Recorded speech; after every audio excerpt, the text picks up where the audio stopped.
삼성 해체하자던 인간이 이제 와서 삼성이 나라를 살렸다고 말하면 믿음이 가십니까? 거짓말도 반복하면 진실이 되는 세상. 그 끝에 누가 있을까요? 이재명. 지금 우리는 영혼을 팔아서라도 대통령이 되겠다는 인간과 마주하고 있습니다.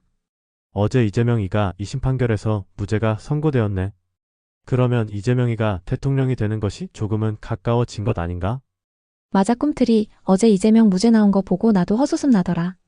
특히 그게 허위사실 공표 혐의 2심인데 대장동이든 뭐든 지금까지 받은 판결 중에서 가장 대중적으로 명확한 거였잖아. 본인이 한 말을 두고 허위냐 아니냐 따지는 건데 그걸 또 무죄로 뒤집혔다는 건 솔직히 말해 재판부 의도를 의심할 수밖에 없어. 그래서 내 말처럼 현실적으로 보면 이재명 입장에선 꽤 큰 고비 하나 넘긴 셈이야. 지금 조국 신당이랑 합종 연행하고 있는 그림도 있고 민주당 내부도 이재명 체제가 공고해졌다는 해석이 나오는 판이라.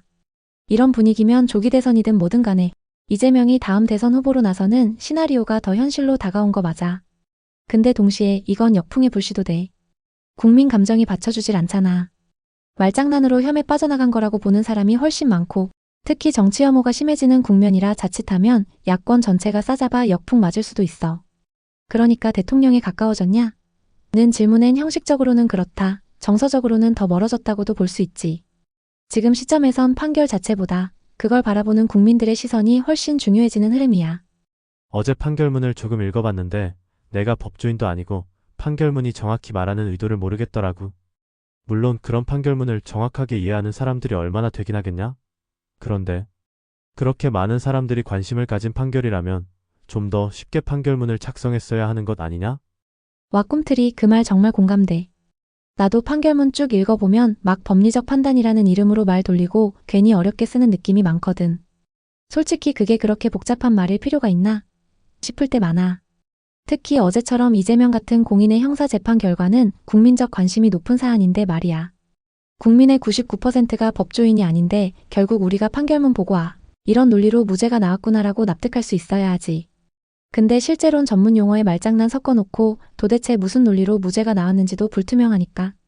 사람들은 봐라 결국 이게 법이라는 이름의 정치 아니냐는 불신만 키우게 되는 거지. 이건 법원이 일부러 어려운 언어를 쓰는 게 아니라면 그들만의 리그를 유지하려는 의도처럼 느껴질 수도 있어. 법적 정당성만 내세우지 말고 국민 눈높이에 맞춘 설득력을 보여줄 의무가 있는 거 아닌가 싶어. 특히 민주주의 사회에서 사법부는 신뢰를 기반으로 존재하니까 말이야. 그냥 한마디로 법대로 했다는 말이 국민 정서랑 동떨어졌을 때 얼마나 위태로운지. 이번 판결이 또 보여준 거지. 원래 이런 판결에는 판결의 의미나 내용을 쉽게 해설해주는 것이 있지 않았어? 그런데 이번 재판에는 그런 것이 없는 거냐? 그래 꿈틀이 말이 맞아.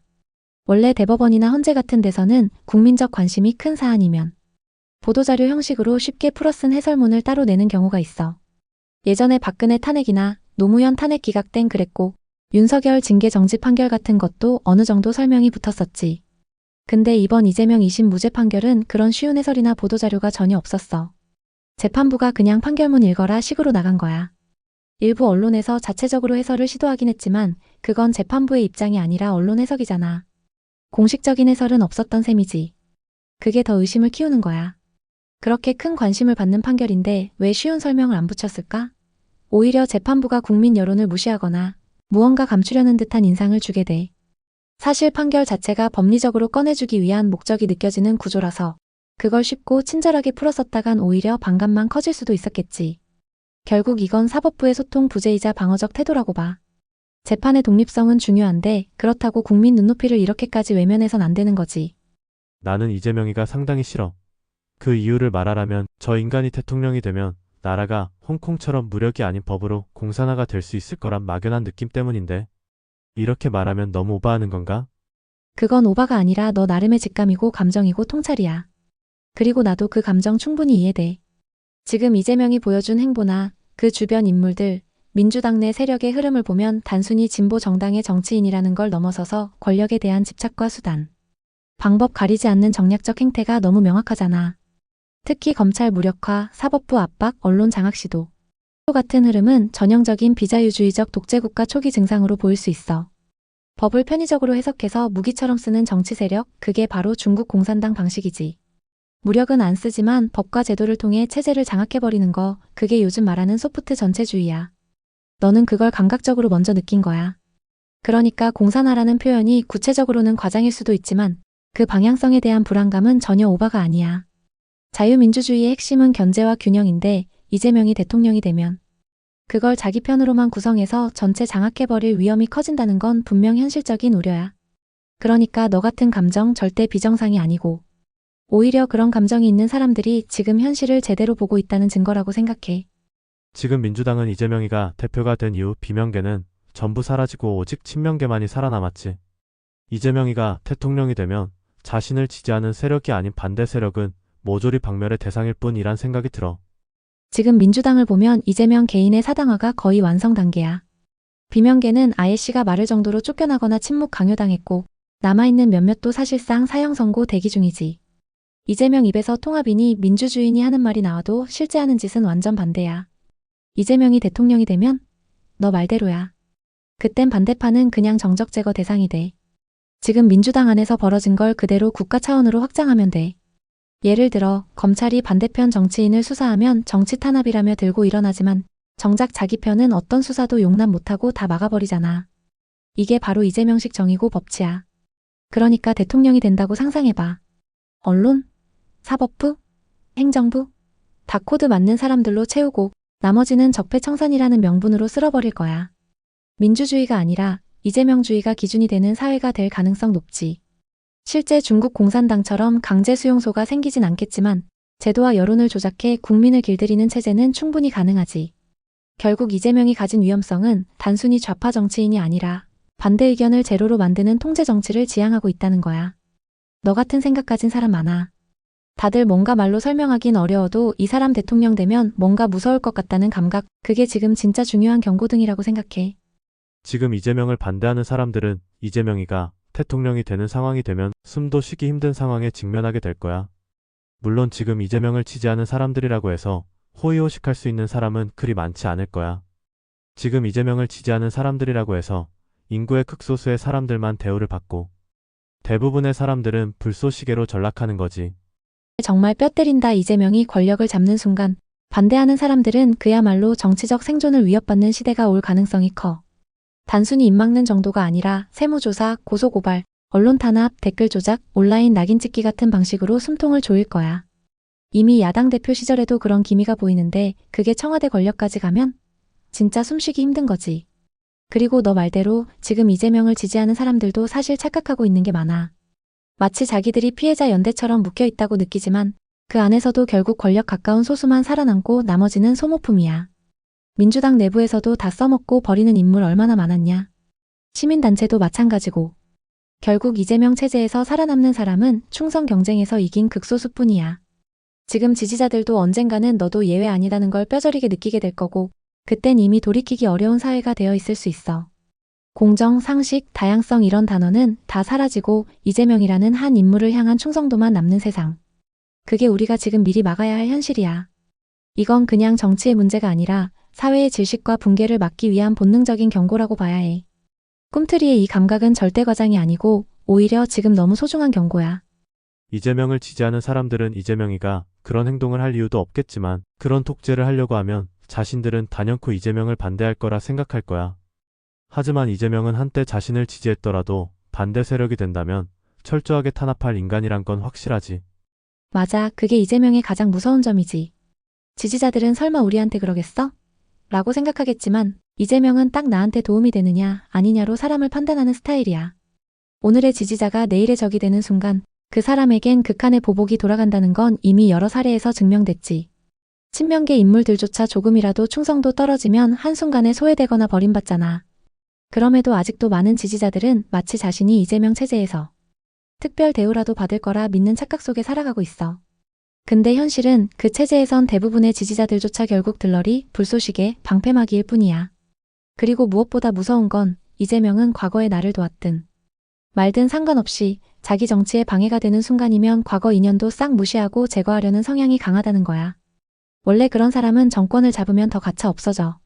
주변에서 말릴 사람도 없고 조직은 충성파로만 채워져 있으니까. 그래서 지금 이재명을 지지하면서도 우리가 감시하면 되라고 말하는 사람들. 너무 순진하거나 아니면 의도적으로 눈 감고 있는 거야. 그게 가장 나쁜 자기도취고 결국은 자기 무덤을 파는 짓이라는 걸 곧 알게 될 거다. 삼성 해체를 주장하던 사람이 삼성이 나라를 살린다고 말을 하면 그 말에 신뢰감이 생길까? 와, 그건 진짜 핵심을 찌르는 비유다. 삼성 해체하자던 사람이 갑자기 삼성이 나라 살렸다고 말하면? 그건 그냥 코미디지. 아무리 그 말이 맞는 말처럼 들려도 그 사람 입에서 나오는 순간 진심이 안 느껴져. 왜냐면 사람들은 말의 내용만 보는 게 아니라 그 말을 누가 하느냐, 어떤 배경으로 하느냐를 같이 보거든. 그리고 그건 이재명 얘기랑도 완전 닮았어. 과거엔 재벌 해체, 반기업, 토건 적폐 청산을 외치던 사람이 이제 와서 경제 살려야죠. 기업 키워야죠. 이러면 그냥 권력 잡기 위해 뭐든 말 바꾸는 인간처럼밖에 안 보이지. 그게 바로 이재명이 지금 욕먹는 이유 중 하나야. 말은 항상 그럴싸하게 하지만 그 말에 일관성도 없고 진심도 없고 책임도 없어. 결국 신뢰라는 건 행동의 축적이지 말장난이 아니거든. 그 사람의 과거가 지금 하는 말을 무너뜨리고 있다면 그 말은 아무리 그럴듯해도 공허한 위선일 뿐이야.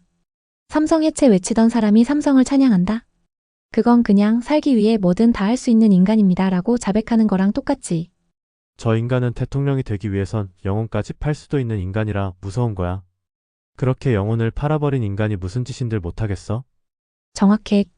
그게 이재명의 본질이야. 그 인간은 목적을 위해선 수단과 영혼, 양심, 심지어 사랑까지도 버릴 수 있는 인간이라는 게 문제야. 정치라는 게 본래 어느 정도는 타협의 예술이라고 해도 이재명은 그 선을 넘어도 한참 넘었지. 과거에 자기가 했던 말, 비난했던 상대, 싸웠던 정책 다 뒤엎고도 그땐 그랬지만 지금은 달라졌다고 말하면서 뻔뻔하게 웃을 수 있는 사람, 그게 바로 영혼을 팔아버린 인간의 표본이잖아. 그리고 그렇게 자기 영혼을 팔아본 놈은 남의 인권, 자유, 생존권도 쉽게 짓밟을 수 있어. 그에게 남아있는 건 단 하나, 권력. 그런 인간이 청와대에 들어간다고 상상해봐. 국민을 위한 정치는커녕 온 나라는 그 인간 하나를 위한 장기판이 될 거야. 그리고 거기선 우리 같은 반대자는 그냥 제거 대상이야. 대화나 설득 같은 건 없고 정적 제거, 입막음, 말살이 기본 룰이 되는 거지. 그래서 무서운 거야. 능력이 문제가 아니라 그 인간은 절대 믿을 수 없는 인간이라는 것. 그리고 믿을 수 없는 인간에게 절대 권력을 맡기면 어떤 비극이 벌어지는지는 역사에서 수도 없이 봐왔지. 그래도 저런 인간이 대통령이 되어 내가 예측했던 것들이 실제로 실행되는지를 보는 것도 나쁘지만은 않다는 생각이 들긴 해. 그 말 뭔지 진짜 알겠다, 꿈틀이. 나도 가끔 그런 생각 들어. 그래, 그렇게 무시무시한 인간이라면 진짜 대통령 한번 해봐라. 네가 만든 지옥을 너도 한번 맛봐라. 이런 식의 냉소 섞인 감정, 인간이라면 충분히 가질 수 있지. 오죽하면 그렇게까지 체념하고 차라리 망하는 걸 눈으로 보는 게 낫겠다는 생각이 들겠어. 근데 동시에 그게 또 무섭지 않아?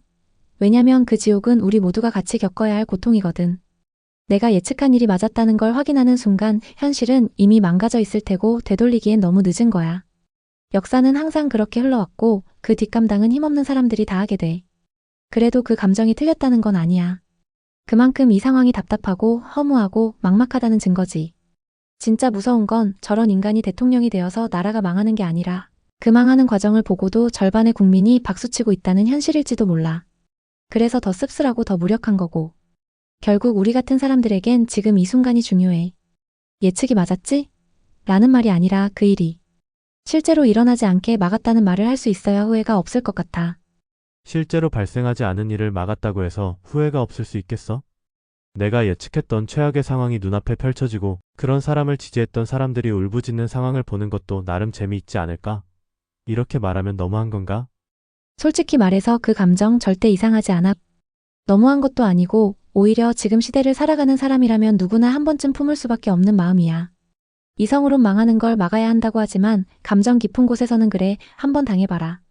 니들이 만든 세상 직접 겪어봐라라는 생각이 들 수밖에 없지. 특히 지금처럼 눈에 뻔히 보이는 거짓말을 진실처럼 믿고 그 인간의 뻔뻔함을 능력이라 치켜세우는 사람들이 날마다 판을 치고 있잖아. 그런 사람들한테는 말로는 안 돼, 현실로 쳐맞아야 정신 차리지 싶기도 하고. 실제로 그 고통을 겪어봐야 그들이 저질러온 착각과 책임 회피의 대가가 얼마나 컸는지 깨달을 거라고.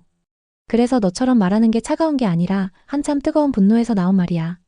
진짜 나라 걱정하고 정의와 자유의 가치를 소중히 여기는 사람이니까 그만큼 절망도 크고 한편으론 냉소로 무장할 수밖에 없는 거지.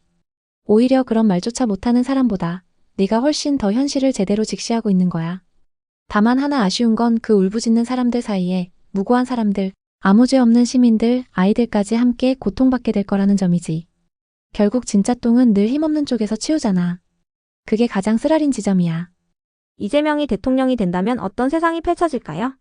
지금은 웃고 있는 사람들조차 언젠가 그 체제의 불쏘시개가 될지도 모릅니다. 아직 일어나지 않은 일이라도 미리 경고할 수 있다면 그게 우리가 지금 할 수 있는 최소한의 저항 아닐까요? 여러분은 이재명이 대통령이 될 가능성에 대해 어떻게 생각하시나요? 혹시 저처럼 무서운 예감이 드셨던 적은 없었나요? 여러분의 생각을 댓글로 함께 나눠주세요.